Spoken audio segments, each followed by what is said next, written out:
On the 8th of February 1587, inside the walls of Fotheringhay Castle, Mary Queen of Scots was led out to the execution scaffold which had been prepared for her. She was accompanied by a number of guards into the great hall where, on the scaffold, were 3 chairs for those official witnesses sent on behalf of Queen Elizabeth I, and also for Mary to rest before her execution was to take place. By all accounts, she went to her death with poise and grace, despite the fact it was performed terribly by the executioner, a man named Bull, who was not incredibly skilled with the axe. Mary's head was hacked from her body, and following this, her remains were then packaged up and were placed inside of a coffin ready for her burial.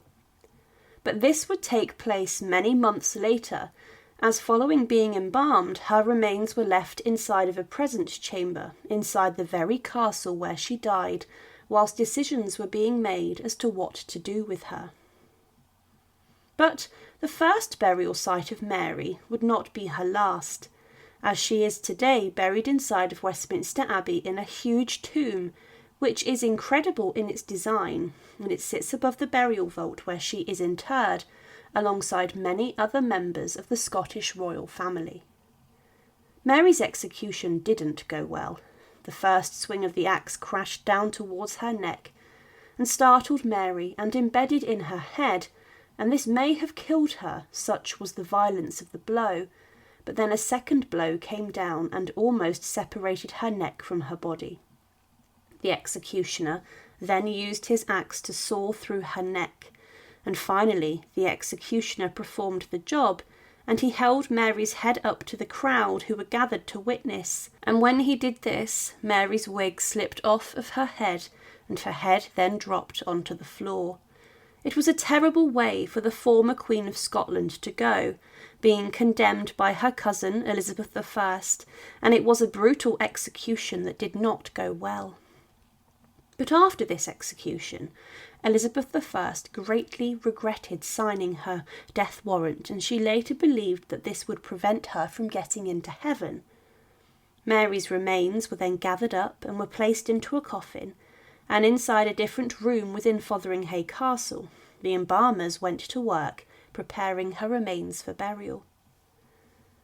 Her head may have been stitched back onto her body, but her vital organs, such as her heart, and internal organs, such as intestines and liver, probably were cut out of her body for preservation reasons, and this cavity would then have been stuffed with spices to keep away decay.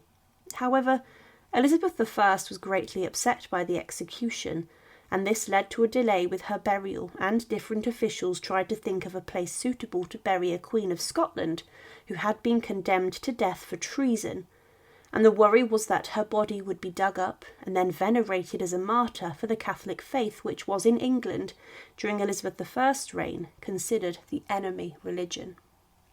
But eventually, the decision was made to bury Mary Queen of Scots inside of Peterborough Cathedral, which was the closest cathedral and major church to Fotheringhay. Inside of here were the remains of Catherine of Aragon, the first wife of Henry VIII, who was also a senior Catholic, and the remains of Mary Queen of Scots were taken to the cathedral in a large ceremony, and she was interred inside of a grave opposite to Catherine of Aragon. Today, this tomb remains empty, as following the death of Elizabeth I, the son of Mary Queen of Scots, James, was invited to take the English crown, and with this he made preparations to inter his mother in a better and more fitting place. James I ordered the creation of a large tomb and memorial for his mother, and this was then to be placed inside the heart of English religion, Westminster Abbey, alongside many kings and queens of England and members of the royal family. The burial of Mary Queen of Scots took place on the 11th of October 1612, and the procession to take her to Westminster was well attended. Her body arrived at 6 p.m. and was received by the Dean of Westminster, Richard Neal, and she was to be placed inside of a burial vault under the immense tomb that had been created. James had a huge marble tomb made for Mary, his mother, in the south aisle of the Lady Chapel, and there is a beautiful marble effigy of Mary in this, and on her tomb Mary is seen wearing a close-fitting coif and a laced ruff, and also a long mantle secured by a brooch. A crowned Scottish lion rests at her feet, and an ornamental railings were then placed around her tomb to protect it. A huge Latin inscription was made on her tomb, and this reads, "To God, the best and greatest, to her good memory and in eternal hope, Mary Stuart, Queen of Scots, Dowager Queen of France, daughter of James V of Scotland, sole heir and great-granddaughter of Henry VII, King of England, through his elder daughter Margaret, who was joined in marriage to James IV of Scotland, great-great-granddaughter of King Edward IV, King of England, through his eldest daughter of Elizabeth of York, wife to Francis II, King of France, sure and certain heiress to the crown of England whilst she lived, mother of James, most puissant sovereign of Great Britain. She was sprung from royal and most ancient stock, linked on both paternal and maternal side with the greatest prince of Europe, abundantly endowed with most excellent gifts and adornments, both of soul and body.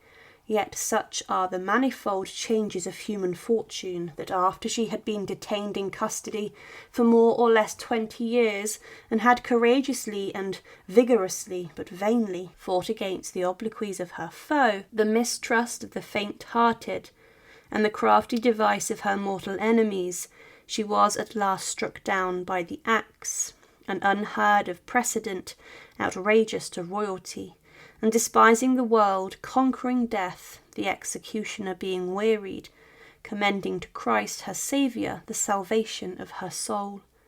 To James, her son, the hope of a kingdom and posterity, and to all who witnessed her unhappy murder, an ensample of endurance, she piously, patiently, and courageously submitted her royal neck to the accursed axe, and exchanged the fate of transitory life for the eternity of a heavenly kingdom, on the 8th of February, year of Christ 1587, in the 46th year of her age.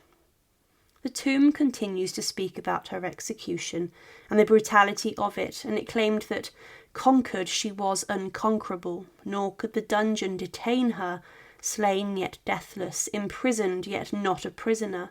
Thus does the pruned vine grow with a greater abundance of grapes, and the cut jewel gleam with a brilliant splendour. So seeds lying hidden through many days gradually spring up from the fruitful earth. With blood did Jehovah ratify his covenant with his people. With blood did our fathers propitiate the divine powers. With blood were sprinkled those household gods whose anger was assured. With blood has the land been stained which lately had yielded. Forbear, O God, it is enough. Put an end to these unutterable woes. May the day of their own death swoop upon the death-dealers. May it be forbidden to slaughter monarchs, that henceforward the land of Britain may never more flow with purple blood. May this precedent of the violent murder of the anointed queen come to naught. May the instigator and perpetrator rush headlong to destruction. Should she, after her own death, be vindicated by all the well-deposed, then executioners, torturers, jails, and gallows, all would cease. The Queen accomplished that journey which the heavenly powers allotted. God bestowed happy times, hard times. On her tomb this was written in Latin, and today it still can be seen. What is remarkable is that this mentions the anger that James had regarding his mother's execution. She is linked to prominent religious figures which were persecuted for their faith, and James mentions in the inscription how he believed that the execution of his mother was against the law, and how she was murdered without any justification. The tomb of Mary, Queen of Scots, interestingly, is also slightly larger than that of Elizabeth I, the woman who signed her death warrant, which is another statement against the English Queen. But also something interesting to consider is that inside of her burial vault there are also a number of prominent Stuart members of the royal family who were buried alongside her. Mary, Queen of Scots, is remembered in history for her execution and death at the hands of the English Queen Elizabeth I. She was a woman who agreed to get involved in plots against the English Queen, and this secured her fate at the executioner's block inside the walls of Fotheringhay Castle. Her execution was botched, but today her place in history is cemented with the fact she is interred at the very heart of English worship and is buried alongside many other kings and queens. Thank you for watching, and to support, please subscribe to Her Remarkable History. Thank you.